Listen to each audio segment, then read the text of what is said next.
Hi friends, మనం ఇప్పటివరకు conflicts గురించి డిస్కస్ చేస్తున్నాం. ఈ లెసన్లో మనం conflict selection and treatment design గురించి నేర్చుకుందాం. ఈ కాన్ఫ్లిక్ట్ సెలెక్షన్ ఏంటి, కాన్ఫ్లిక్ట్ ట్రీట్మెంట్ డిజైన్ ఏంటి అంటే మనం ఏ కాన్ఫ్లిక్ట్ ఎంచుకుంటున్నాం, ఆ కాన్ఫ్లిక్ట్ని ఏ విధంగా ఎంచుకుంటున్నాం, సెలెక్షన్ చేసుకుంటున్నాం, దాని అవుట్పుట్ ఏంటి, దాని అవుట్పుట్ని ఎలా డిజైన్ ట్రీట్మెంట్ అవుట్పుట్ వచ్చే ట్రీట్మెంట్ ఉంది కదా, ఆ ట్రీట్మెంట్ని ఎలా డిజైన్ చేసుకుంటున్నాం అన్నది చాలా కీలకమైనది అనమాట. అంటే మనం కాన్ఫ్లిక్ట్ ఎంచుకున్నాం కదా, ఈజీయే కదా, స్టోరీ రాసేసుకోవచ్చు కదా అని అనిపిస్తూ ఉంటుంది. కానీ అది కాదు, మనకి కాన్ఫ్లిక్ట్ ఎంచుకోగానే ఆ conflict A type of conflict అనేది మాత్రం మనం చాలా జాగ్రత్తగా చూడాలి. ఫర్ ఎగ్జాంపుల్ మనకి కామెడీ ఫిల్మ్ రాసుకోవాలి.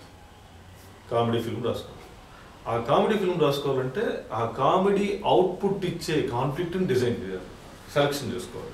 ఆ కామెడీ కాన్ఫ్లిక్ట్ని ఇచ్చే స్టోరీ పాయింట్ కానీ స్టోరీ లైన్ కానీ దాన్ని సెలెక్షన్ చేసుకోవాలి. ఆ కాన్ఫ్లిక్ట్ సెలెక్షన్ అనేది చాలా కీలకం. మీరు ఎంచుకున్న కాన్ఫ్లిక్ట్ అవుట్పుట్ ఎలా రావాలి, అది కామెడీ రావాలి. అంటే ఫర్ ఎగ్జాంపుల్ జంధ్యాల గారి సినిమాలు చూసే ఉంటారు, నెక్స్ట్ ఈవి సత్యనారాయణ గారి సినిమాలు చూసే ఉంటాం. చాలా సినిమాలు కామెడీయే. అంటే వాళ్ళు కామెడీని సెలెక్ట్ చేసుకున్నారు. ఆ కామెడీ కాన్ఫ్లిక్ట్ అవుట్పుట్ రావాలి అంటే ఆ type of cinema story line కానీ ఆ టైప్ ఆఫ్ కాన్ఫ్లిక్ట్ని సెలెక్ట్ చేసుకున్నారు. ఫర్ ఎగ్జాంపుల్ జంధ్యాల గారి అహనా పిల్లండి చూద్దాం. అహనా పిల్లండి సినిమాలో మనకి కామెడీ ఎక్కడ వస్తుంది?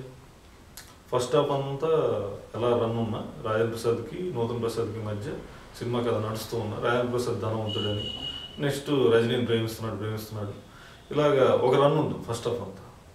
యాక్చువల్ కాన్ఫ్లిక్ట్ ఎక్కడ స్టార్ట్ అయింది?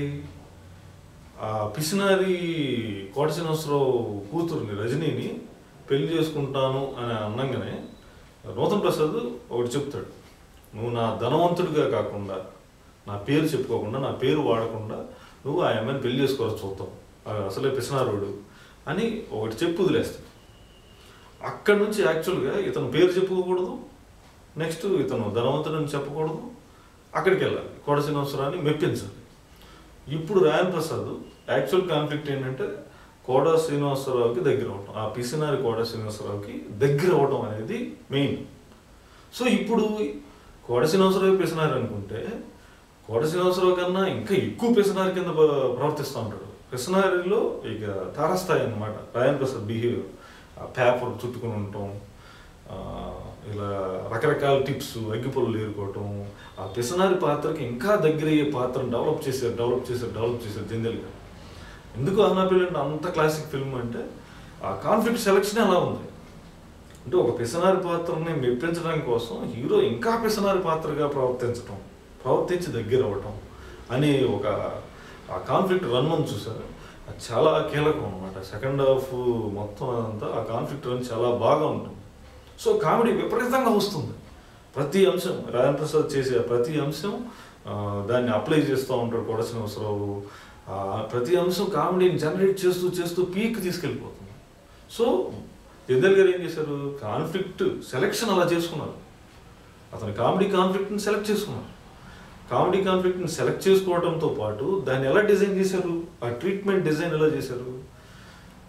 ఇతను ధనవంతుడు రాజేంద్ర ప్రసాద్, ధనవంతుడు అయినా కానీ ధనవంతుడు అక్కడ ప్రవర్తించకూడదు, అక్కడికి వెళ్ళి ఒక తారస్థాయి పిసినారి కింద ప్రవర్తించాలి. ఆ విధంగా ట్రీట్మెంట్ డిజైన్ చేసుకున్నారు కాబట్టి ఆ కామెడీ ఫిల్మ్ ఇప్పటికీ ఎవరు మీ అహనా పిల్లంట. సో ఆ conflict selection process important. Next ఎలా ట్రీట్ చేస్తాం, ఆ డిజైన్, ఆ ట్రీట్మెంట్ డిజైన్ మాత్రం చాలా జాగ్రత్తగా చూసుకోవాలన్నమాట. సో జంధ్యాల గారు కానీ ఈవి సత్యనారాయణ గారు కానీ వాళ్ళ సినిమాలు, ఇద్దరు సినిమాలు కామెడీకి కాన్ఫ్లిక్ట్ సెలెక్ట్ చేసుకోవడంలో చాలా కీలకంగా వ్యవహరించారు. దాన్ని ట్రీట్మెంట్ డిజైన్లో కూడా చాలా కీలకంగా వ్యవహరించారు కాబట్టి ఆ సినిమాలు చాలా బాగా హిట్ అవుతాయి. హిట్ అయ్యి మనం చూస్తూనే ఉంటాం. ఇప్పటికీ వాళ్ళే ఇంకా చూస్తూనే ఉంటాం. ఎవర్ గ్రీన్ సినిమాస్ అన్నమాట.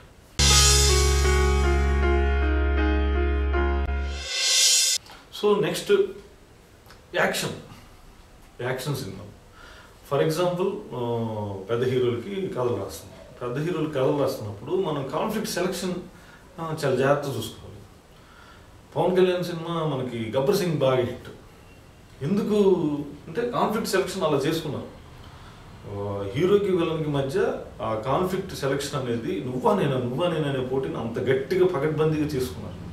సో యాక్షన్ విపరీతంగా వస్తుంది. ట్రీట్మెంట్ డిజైన్లో మీకు ఎక్కడ చూసిన యాక్షన్ వస్తూనే ఉంటుంది.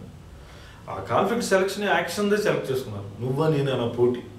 కొండవీడి ప్రాంతం, ఆ ప్రాంతానికి పవన్ కళ్యాణ్ అక్కడ రావటం, పోలీస్ ఆఫీసర్కి ఒక వెరైటీ ఆలోచనలు, ఆ వెరైటీ ఆలోచనలతో ఒక విలన్ ఢీకొట్టడం, విలన్ ఏమో రాజకీయంగా ఎదుగుదల కోసం ప్రయత్నించడం, ఎంపీ అవ్వాలి, ఎమ్మెల్యే అవ్వాలి అనే ప్రయత్నం, తనకి అడ్డుపడుతూ ఉంటాం, తను ఇతన్ని ఎఫెక్ట్ చేయడం, ఇతను అతన్ని ఎఫెక్ట్ చేయడం. ఆ కాన్ఫ్లిక్ట్ సెలక్షనే అంత యాక్షన్ వచ్చేలాగా సెలెక్ట్ చేసుకున్నారు. సో సినిమా కథ అలా డ్రైవ్ వెళ్ళిపోతూ ఉంటుంది. అలా ట్రీట్మెంట్ డిజైన్ చేసుకున్నారు, అన్ని విధాలుగా ట్రీట్మెంట్ని డిజైన్ చేసుకున్నారు. అందువల్ల ఆ సినిమా అంత బాగా ఎంటర్టైన్ చేసింది. సో కమింగ్ టు దూకుడు సినిమాలో కూడా స్టోరీ సెలెక్షన్, కాన్ఫ్లిక్ట్ సెలెక్షన్ అనేది అలా చేసుకున్నారు. వాళ్ళ ఫాదర్ని బెడ్ రిడన్ అయ్యేలాగా చేశారు. ఎవరు? విలన్స్, ప్రత్యర్థులందరూ విలన్స్ అందరూ చేరి వాళ్ళ ఫాదర్ నమ్మించి మోసం చేశారు. ఫాదర్ ఒక మంచి రాజకీయవేత్త. అప్పుడు మహేష్ బాబుకి కాన్ఫ్లిక్ట్ ఎలా జనరేట్ చేశారు? మహేష్ బాబు విలన్స్ మధ్య మా ఫాదర్ని ఇలా బెడ్ రిడన్ చేసేస్తారా అని మహేష్ బాబుకి అలాగా కాన్ఫ్లిక్ట్ క్రియేట్ చేశారు. ఆ కాన్ఫ్లిక్ట్ని ఎలా ట్రీట్ చేశారు? ఒక కామెడీ వస్తూనే యాక్షన్ వస్తూనే ఉన్నట్టే ట్రీట్ చేస్తూ వెళ్తారు. ఆ ట్రీట్మెంట్ చాలా గమ్మత్తుగా ఉంది. ట్రీట్మెంట్ డిజైన్ యాక్షన్ వైజ్గా వెళ్తూనే ఉంటుంది, కామెడీ అటు పక్కేమో నాన్నని కాపాడుకోవాలి. బెడ్ రిడన్ అయిన నాన్న దగ్గర ఏమో ఎమ్మెల్యే కింద యాక్ట్ చేస్తూ ఉంటాడు. ఇటుపక్క ప్రత్యర్థులందరినీ మొత్తం వాళ్ళ నాన్న చేతనే చంపిస్తూ ఉంటాడు. అలాగే అంత బాగా ట్రీట్మెంట్ డిజైన్ చేశారు. అందువల్ల అది అంత సూపర్ హిట్ అయింది. సో మీరు కాన్ఫ్లిక్ట్ సెలెక్షన్ చేసుకునేటప్పుడు ఈ కాన్ఫ్లిక్ట్ సెలెక్షన్ అవుట్పుట్ యాక్షన్ ఇస్తుందా, లవ్ స్టోరీని ఇస్తుందా, కామెడీని ఇస్తుందా అనేది బాగా చాలా జాగ్రత్తగా మనం సెలెక్ట్ చేసుకోవాలి.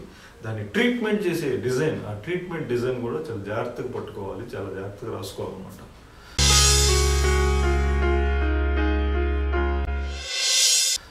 Coming to romantic comedies. మనకు రొమాంటిక్ కామెడీస్ మన్మధుడు కానీ, నువ్వు నన్ను నచ్చావు కానీ, ఇంకా చాలా ఖుషి కానీ, ఇలాంటి రొమాంటిక్ కామెడీస్, ఉయ్యాల జంపాలు కానీ, ఇలాంటి సినిమాలు మనం చూసాం. ఫర్ ఎగ్జాంపుల్ మన్మధుడు సినిమా తీసుకున్నాం. మన్మధుడు సినిమాలో స్టోరీ సెలెక్షన్, కాన్ఫ్లిక్ట్ సెలెక్షన్ ఎలా తీసుకున్నారు?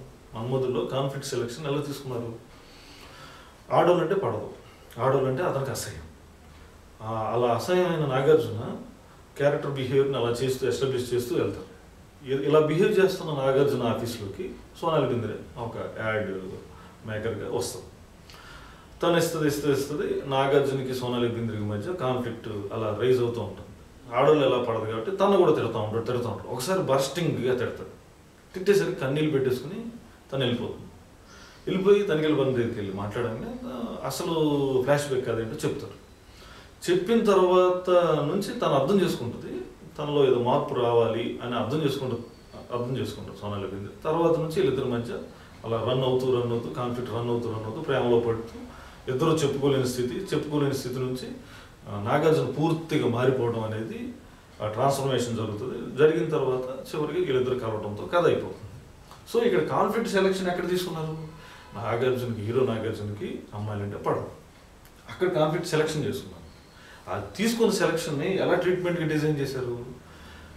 ఇలా బిహేవ్ చేసే నాగార్జునకి సోనాలి బింద్రే అనే ఒక అమ్మాయి రావడంతో ఈ కాన్ఫ్లిక్ట్ అలా పెరిగి బర్స్ట్ అయ్యి నాగార్జున గురించి మనం సోనాలి బింద్రే అందరం తెలుసుకుంటాం ఓ ఫ్లాష్ బ్యాక్ రూపంలో. సో ఇతను ఎలా ఉన్నాడు, వీళ్ళిద్దరి మధ్య ఇలాగ చిన్నగా చిరుబూరులాటలో మొదలై ప్యారిస్ టూర్ ఇలా మొదలై వీళ్ళిద్దరు దగ్గర అవుతారు. వీళ్ళిద్దరూ నాగార్జున సోనాలి బింద్రే అలా కలుసుకునే స్థితికి వస్తారు. కానీ నాకు ఆల్రెడీ పెళ్ళి అయిపోయింది, నాకు పెళ్ళి సోనాలి బింద్రే అంటారు కదా, నాకు ఆల్రెడీ సెలక్షన్ అయిపోయింది, పెళ్ళికి వెళ్ళిపోతున్నాను, ఆ లడ్డూలు పంచినందుకే కదా మనకి ఆ మధ్య గొడవ వచ్చింది, ఆ రోజు అంత తిట్టిందా, అప్పుడు మళ్ళీ వెళ్ళిపోతారు, మళ్ళీ కలిసేయడానికి జర్నీ. అలాగా ఆ ట్రీట్మెంట్ డిజైన్ చేసుకున్నారు. కామెడీగా రొమాంటిక్ కామెడీలో భయంకరమైన వెల్నెసిమాలు, భయంకరమైన పోట్లాటలు ఉండవు. హీరోయిన్ మధ్య క్యూట్ జర్నీ ఉంటుంది అన్నమాట. ఆ క్యూట్ జర్నీని డిజైన్ చేసుకోవాలి, అంతే తప్ప యాక్షన్ బ్లాక్లు ఇవన్నీ వేయలేవు. ఇక్కడ ఈ మన్మధుడు సినిమాని అలా ట్రీట్మెంట్గా అలా డిజైన్ చేశారు కాబట్టి అంత నీట్గా స్మూత్గా ఉంటుంది సినిమా. సో మనం కాన్ఫ్లిక్ట్ సెలెక్షన్ చేసుకునేటప్పుడు ఆ ఏ కాన్ఫ్లిక్ట్ సెలెక్ట్ చేసుకున్నాం, ఆ సెలెక్ట్ చేసుకున్న కాన్ఫ్లిక్ట్కి ఏ విధమైన ట్రీట్మెంట్ డిజైన్ చేస్తాం, దాని ప్రకారమే సినిమా రూపు మారిపోతుంది అన్నమాట. మనం సరిగ్గా కాన్ఫ్లిక్ట్ తీసుకోవచ్చు, కానీ ట్రీట్మెంట్ సరిగ్గా డిజైన్ చేయలేదంటే సినిమా పాడైపోతుంది.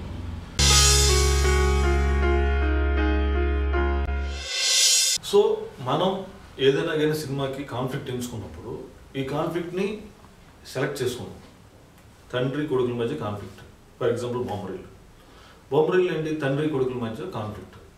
ఈ కాన్ఫ్లిక్ట్ హాఫ్ వేలోనే స్టార్ట్ చేస్తారు. అందుకని ఫస్ట్ స్టార్టింగ్లో మురళీమోహన్ మాటల ద్వారా 20 సంవత్సరాలుగా ఇతను చెయ్యి వదలకపోతే అని చెప్పేశారు. అంటే హాఫ్ వేలోనే కథ చెప్పేశారు, మ్యాక్సిమం కథ చిన్నప్పటి నుంచి ఇలాగే జరుగుతుంది. ఇప్పుడు మళ్ళీ ఓపెన్ చేసి సిద్ధార్థ క్యారెక్టర్ మనకి అటాచ్ చేస్తారు. సిద్ధార్థలో ఉండే కాన్ఫ్లిక్ట్ ఏంటి, ఇంటర్నల్ కాన్ఫ్లిక్ట్.